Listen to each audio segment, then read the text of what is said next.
So sorry for the poor. Neon Street, and that's one of the next few jobs I'll be doing over the next 2-3 weeks.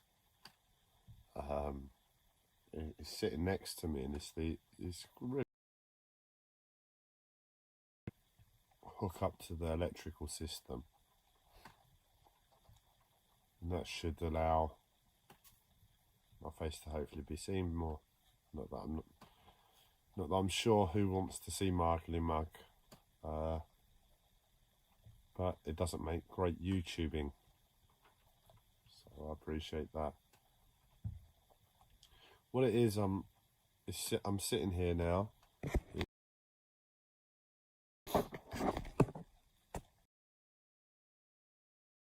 Past 2 at night, and this is me living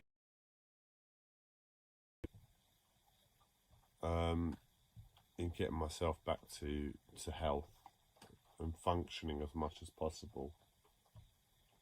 It's really windy outside, it's raining, and I've got the sun, but it's a more, I think it's a slower drip. The other night it really lashed it down, and it was coming through quite more than it's ever come through before. On some work on the roof, I thought it would be better, but as it's coming through now, just normal light rain, I guess, it's not too bad. So I think I've got a couple more jobs just to finish it off and get it watertight, and I don't have to have those drips come through.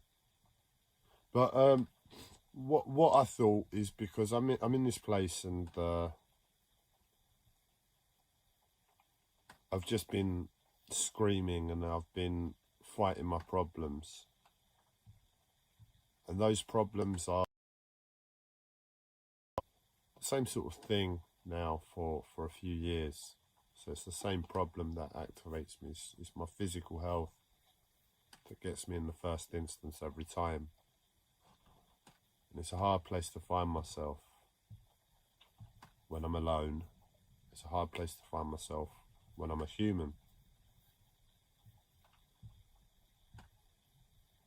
That is without the right external stimuli that everyday life gives us, most people.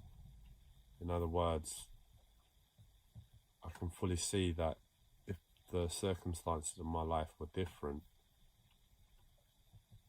and this thing hasn't eaten away at my mind for the last 2 years, it wouldn't be so much of a problem. But in the moment, it's very PTSD-like. It's very like you're stuck in you can't get out of, and there's no oxygen. Now that's the PTSD-like experience, and that was happening full on about a year ago, and then my life got really, really crazy. And I'll get to the title in a minute.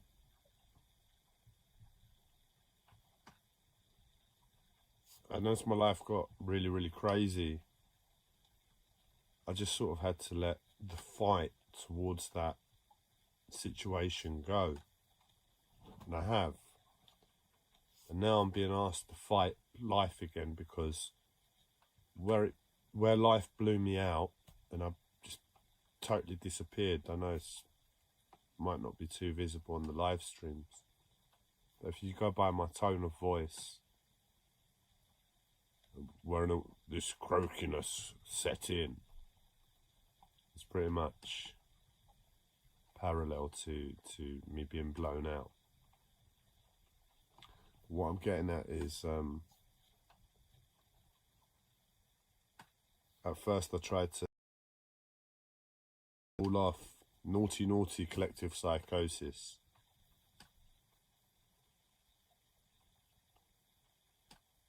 And that didn't really get too far, and I suppose, I don't know if you've seen the film American Hustle. I can't remember who stars in it. But anyway, essentially, towards the end of the film, he gets kidnapped by some gangsters, and they put his head in a bag. I think they were trying to kill him, and ultimately, in that very, very pressured space, without any oxygen, which is what I'm going through now with my nose and the mucus coming up to my brain, he had time to think. So it's been a bit like that of an active journey for me, that this period where I've been blown out by life. So in other words, life has been too much, but I need to carry on. And I carry on. And you're going about life like a soulless body. It's hard to hear, but in essence, that's what you're doing. You're just functioning to live, to survive, in the hope that life presents you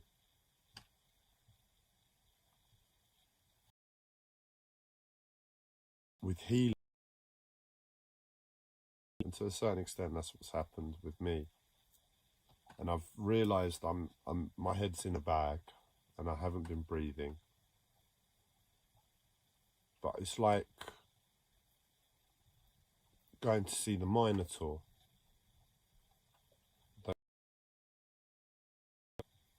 And essentially, in that story, they lay a thread through the maze so they can find their way out. And what I mean by that is that through this process of me becoming blown out, it's very against my nature. It's very unlike anything I've really ever experienced before to this extent. It's very unhuman, but at the same time I can almost believe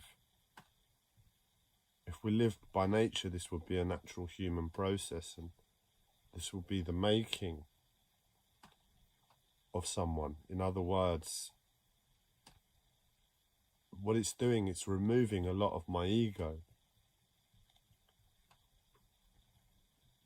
And I can believe that if we were living by nature, there would be a few lucky souls that didn't necessarily have the ability, for whatever reason, a harmonious relationship with the community, and found themselves alone in the world.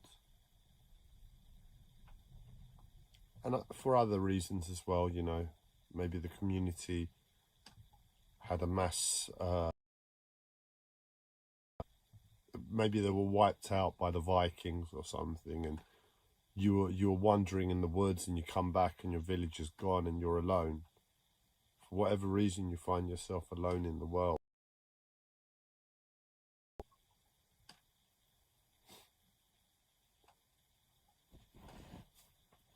So you'd go through this process. You'd need to find a means to live alone. And that's essentially what I'm going through. Process, I can imagine if you were living by nature, that would be it for you. You'd be in that mindset for the rest of your life. This energy would become you. And I've gone through this process, and I've got the world still there, and that's life. That's how to live. So I've got to come back from this place and put personality on it, put a persona on it, make it my new ego.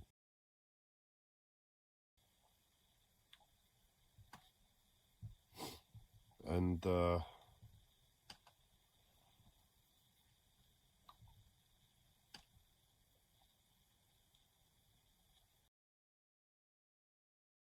it's just what I see to do. As I said, I've laid that string through the maze. And at the right time, it was like, right, you need to get yourself out of this maze. So I'm following the string back. And as I'm following the string back, I'm implementing as much good practice into my life as possible. There's not a lot to be seen at the moment, but the knowledge of what I'm doing is there.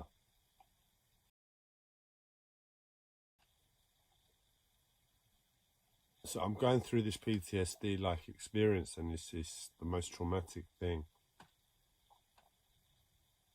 But I've learned while my head's been in a bag. And I've looked at the world, and I've observed, and I've taken in information, and not enough processing has gone on, but information's been coming in.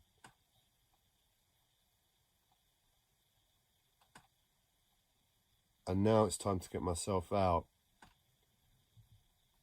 I'm not picking up this live stream camera anymore and having a go at you all like I did once upon a time. I'm taking a new route. And that new route, which has taken me 11 and a half, 12 minutes to express the context of this live stream, is a case of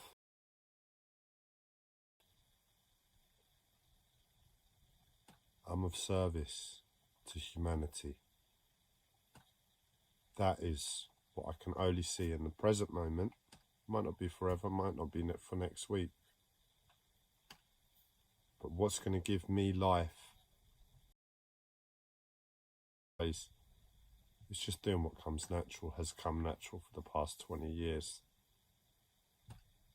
To be of service.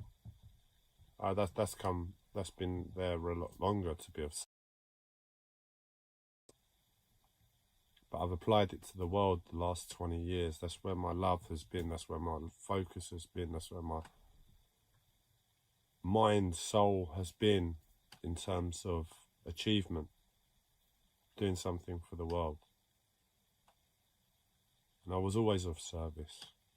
I remember having people come round. We're a Greek family, so Easter, Christmas, certain holidays through the year, certain memorial bereavement days, we'd have people come round with meat. It would be with the family mostly, sometimes with extended family and friends. But in that place of community, it was my nature, my instinct, almost to be like my mum, copy my mum, try and make everybody as happy as possible, as comfortable as possible. Oh, you have enough drink? Not to be, how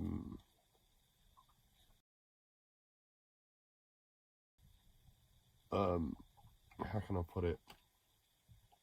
Not to be the host, but to make sure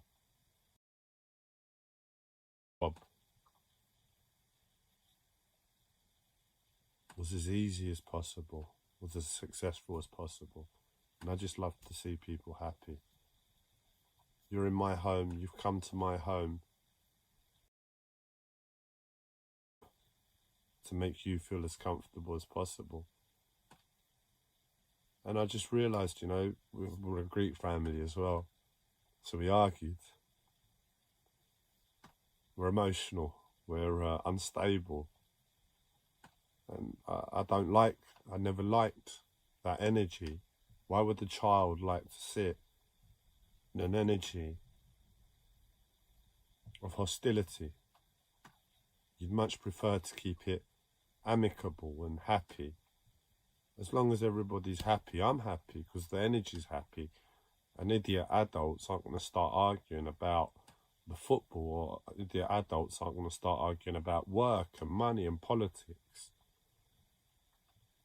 So I just made everybody happy, and I was happy.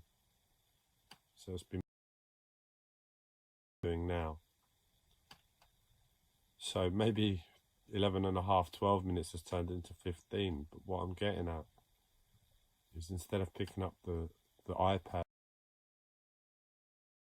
when I'm struggling, telling you off for my problems, why are you doing this to me, looking for answers, having my head in a bag, made me realise you lot are all like a brick. I've been socially awkward my whole life. There's no chance in hell I'm going to understand you any more than the energy I've tried to understand you all over the past 2 years. But I can see you all, and you're all human. You all have a body. And for that reason, I adopt a new approach. And that new approach is to sit here at 2:15 at night, seeing that I'm active towards my circumstance in life and I'm trying my best.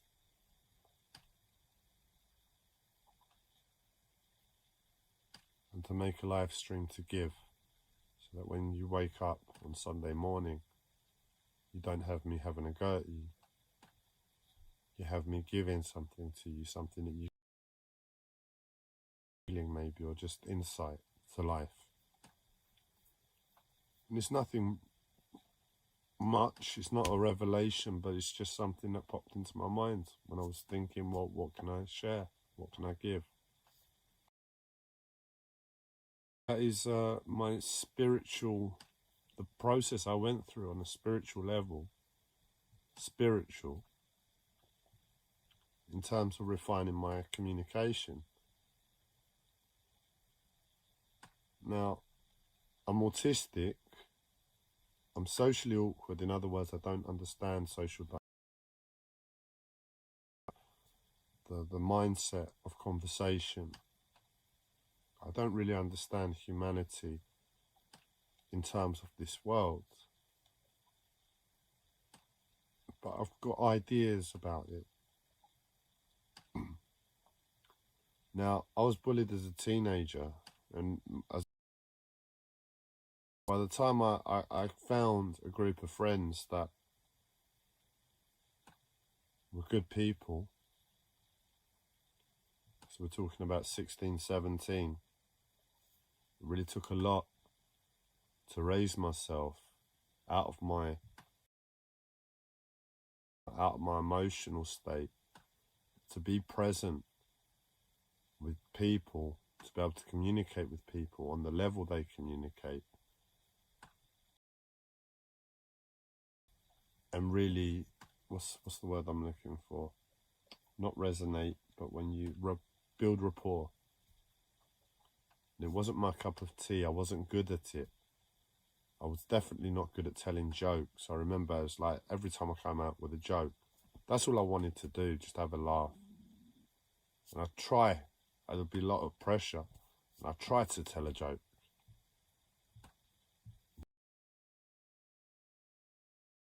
Or it would be off key. I know it would be inappropriate because of that pressure.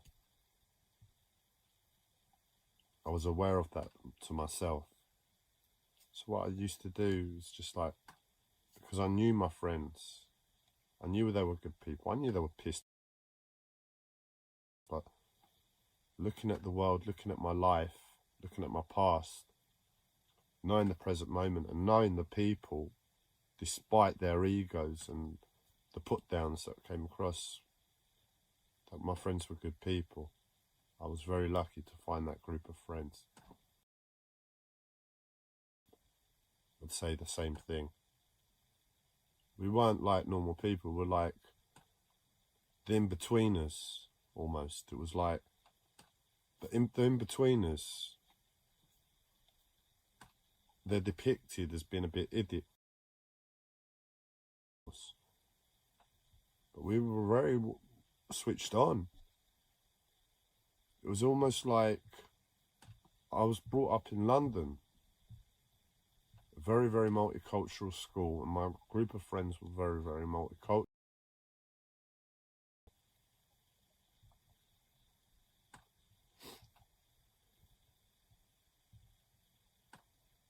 but it was London. The 90s, we're talking about the early 2000s.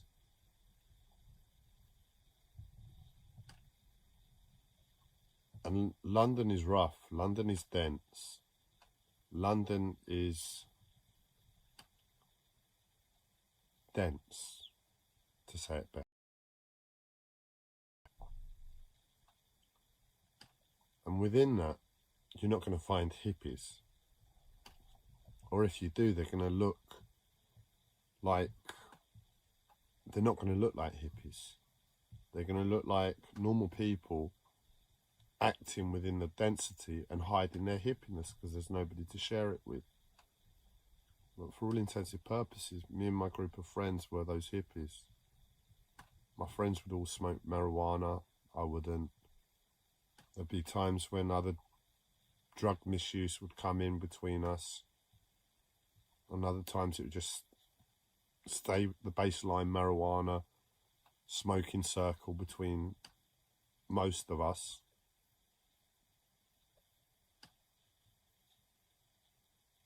But it was an alternative group. It was like a group that came together of misfits. It was like this group, and then we took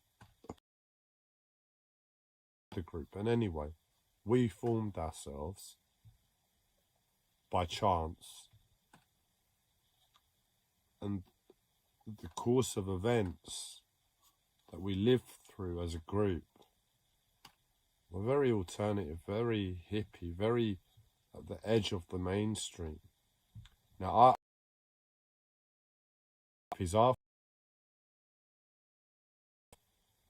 us as hippies, but I'm sure all my friends would look back and see us slightly different.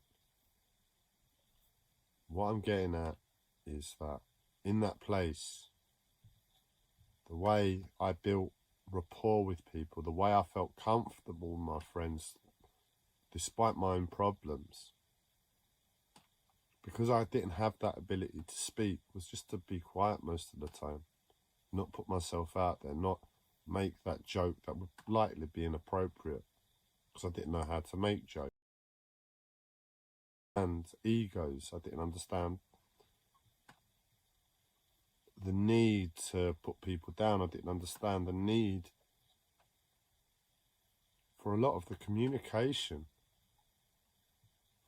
I remember once my friend, he hated cricket, and we all got into a car, and one day he was inquiring to some of my other friends about cricket. And we learned to do that. We learn to go beyond our own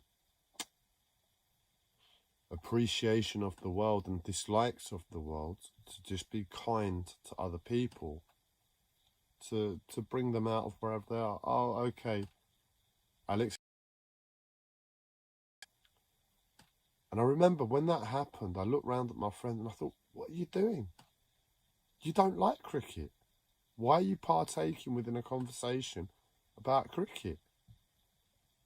Do you just need your ego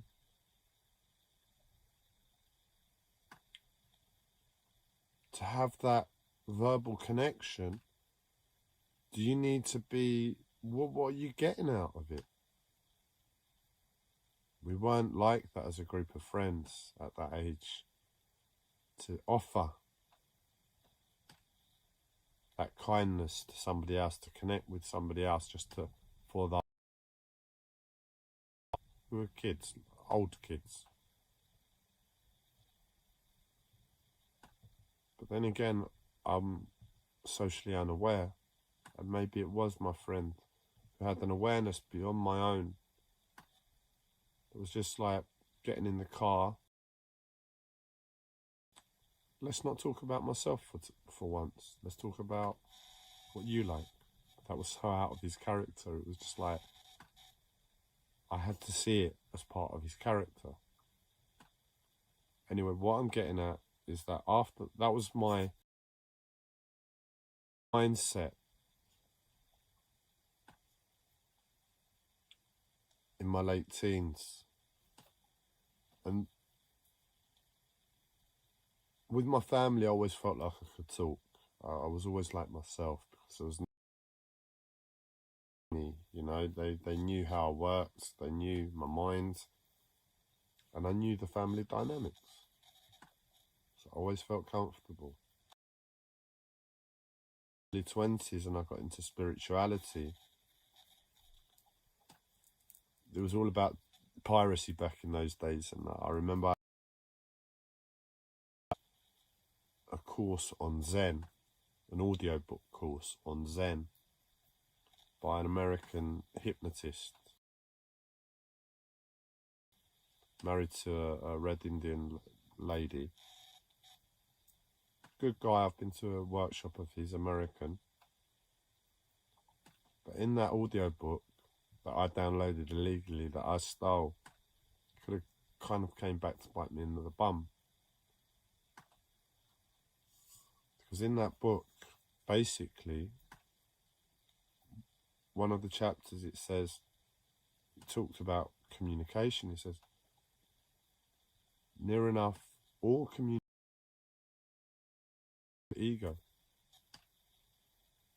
There is no communication that is really beyond the ego. I must have heard that when I was around 21.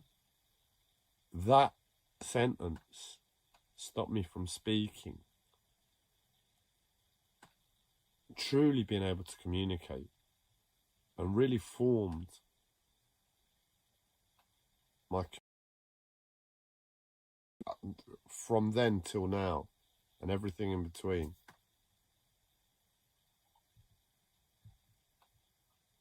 To like nothing else. So in other words, I was socially unaware, I was socially awkward, I wasn't socially attuned.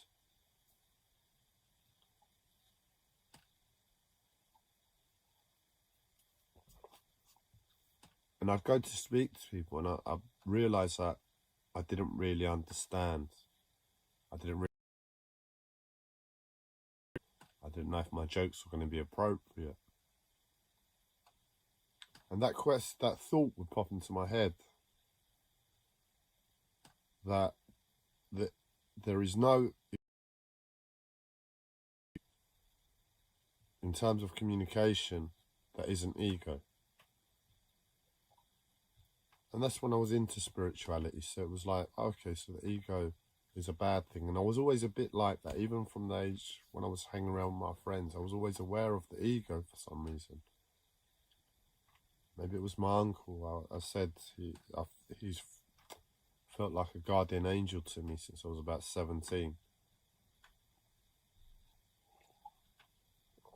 And this is his mind, you know, it's like he's all about the Tao.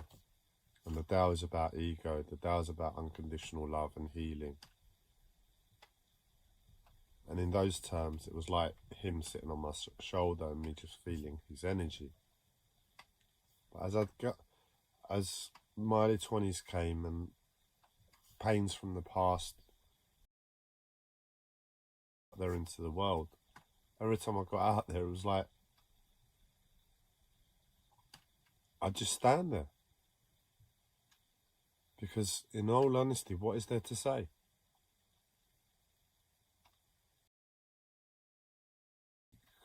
We speak when we need something. We ask if we need food and we don't have the money or the means. If we want anything. And if not, you just stand there and be in the presence of somebody.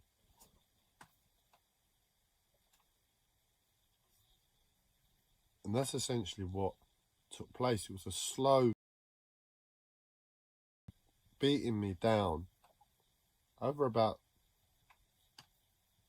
3-4 years for me to really just, every time I was like in that place of I'd love to be the centre of attention. I'd love to be like my other friends who can hold a circle and speak and everything else. But in honesty, I don't know how. And in honesty, I don't understand it. It's the ego. Why are we all doing this? Isn't it good practice not to speak? So that really lamented all of the emotional pain and confusion I had in terms of socializing from the past. By the time I reached my early 20s, it turned into a type of work. But I saw it for myself. Asking myself that question, why are you speaking, Andres? What aspect of your ego are you trying to give to? It just made me see that I still didn't understand like 3-4 years later. Because I'd done the work on myself over those 3-4 years. Because I stopped myself from speaking to be clean in terms of ego.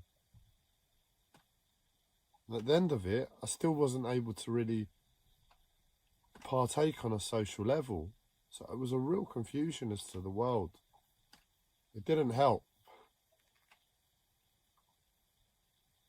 But after about 3-4 years, and after about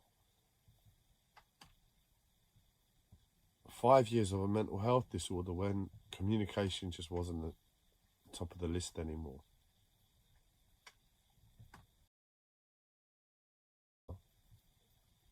So you're talking about being 28, 29, and you realise it just doesn't matter. You've stalked communication, and yes, you realise that really and truly no communication should be needed. And at that point of acceptance of the present moment, you allow yourself to speak. And when you speak, you're aware why you're speaking. Oh, I just want to have a laugh. Oh, I just want to be light-hearted. Oh, we're just introducing ourselves. Because it's social protocol to communicate. No other reason.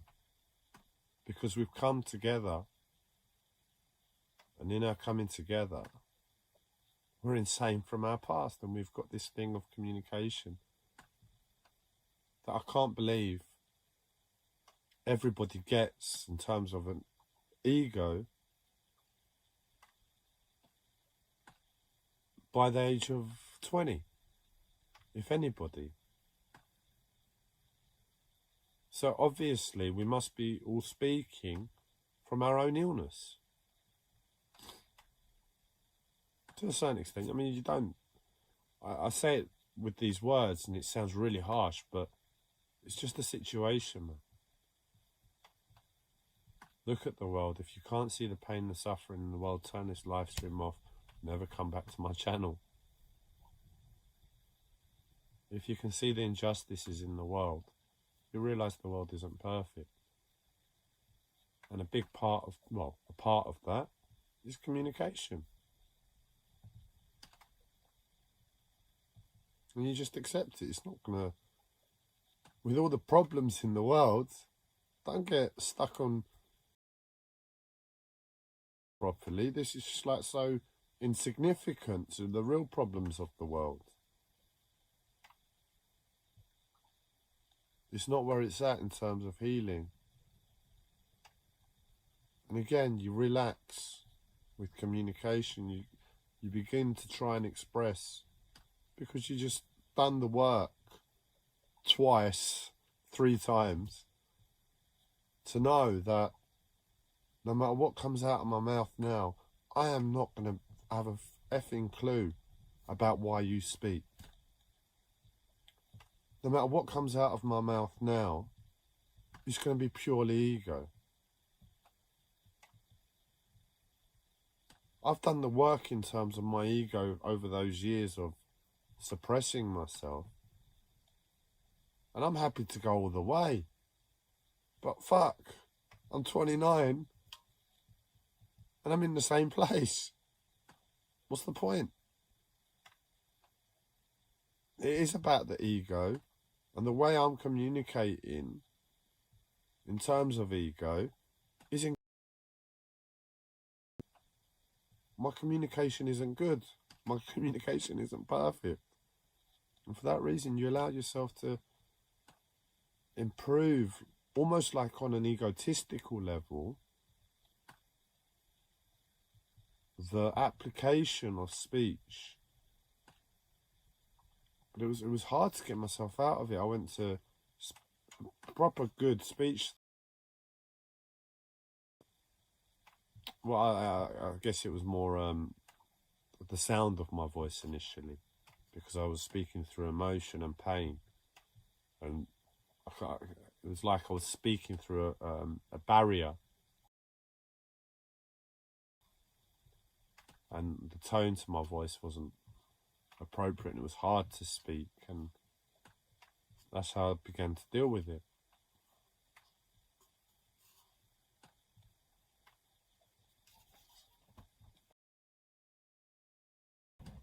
But that was my journey through learning to speak spiritually. And what you see now is just a further progression of that, where I've learnt a trick almost, or something snapped and I'm able to speak.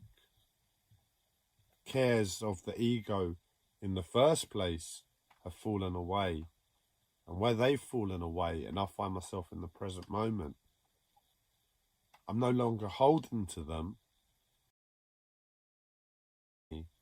and out of me. I'm able to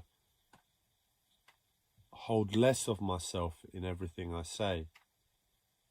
I appreciate I'm not perfect, because I appreciate I've just gone through a year or two of shouting and telling people off. And where I've done that,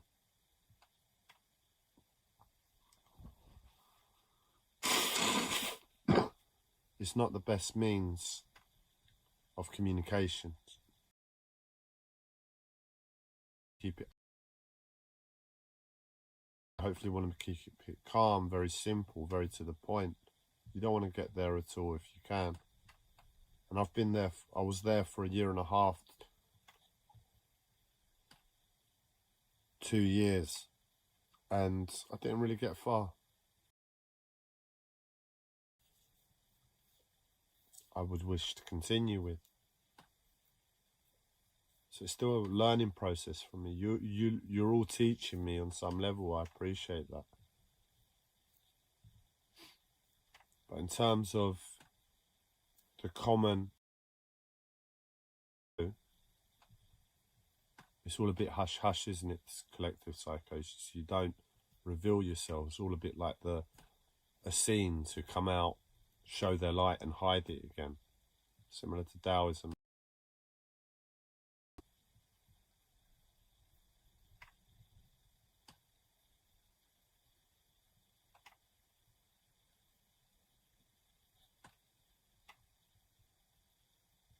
But through your silence to my situation and circumstance, I'm changing. And I wanted to come out this Saturday night for you, Sunday morning, Sunday afternoon, and give an idea of my journey, my path, in terms of spirituality and just life and autism and everything else, of the work I've done in terms of speech. It's really weird, because I've almost find myself in a very narcissistic place. It's the only way I can deal with the aloneness. I've withdrawn from society, and then life pushes me back, and then I withdraw from society, and life pushes me back. And each time I have to go back, I have to lob a bit of my ego, my pride off. And where I do that, it creates narcissism. But in a way that it's not wanted. It's not other than it's the means to communication. Narcissism. In truth, within my life as an example to this world, narcissism is the finality of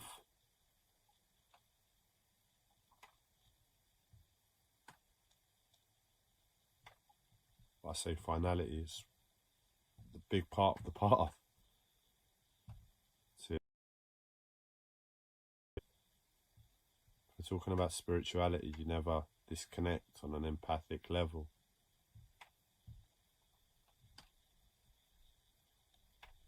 But the predominance is narcissism.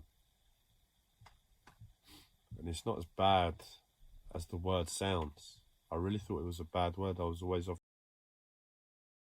connect on some sort of energetic level and just leave it there. Totally empathic. I couldn't speak. And now I'm narcissistic.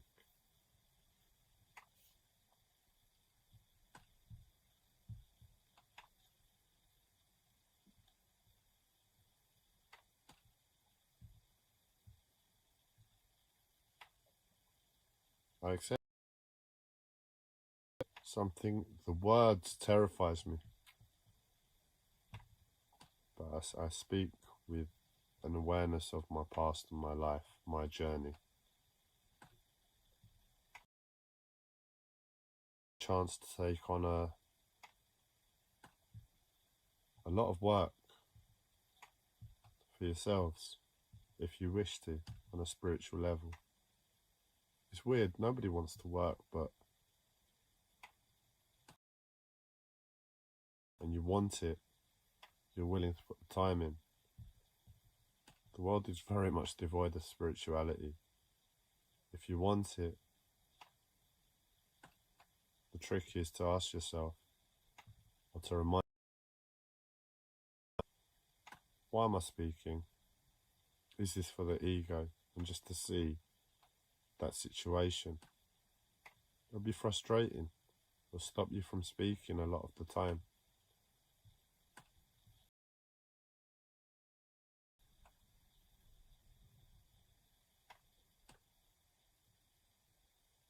Something tells me if you do the work that way, you're saving yourself a lot of trouble. Life can give you a lesson to social interaction another way. But that's just my theory. So what do you reckon about how I communicate?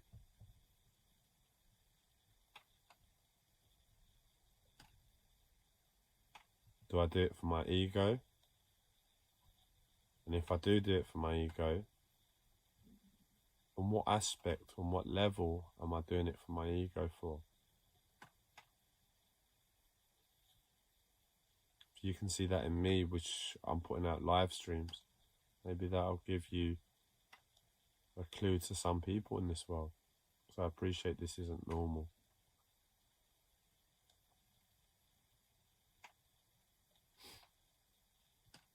But hey, I'm a narcissist now.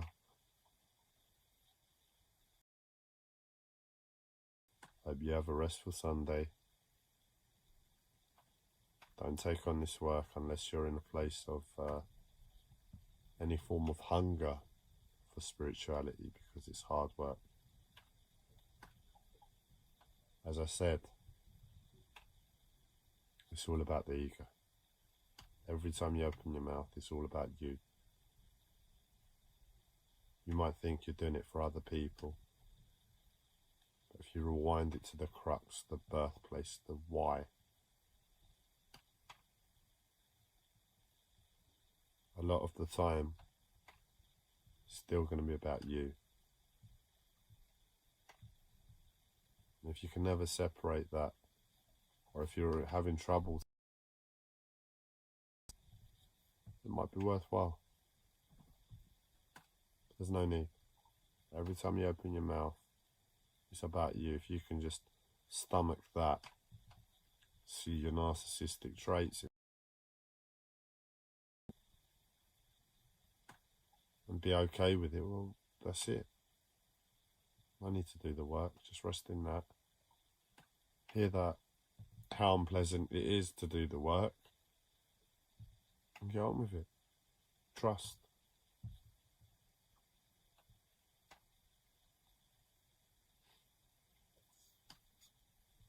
So I'm going to go back to my night. It's probably 3, and I guess I have work to do.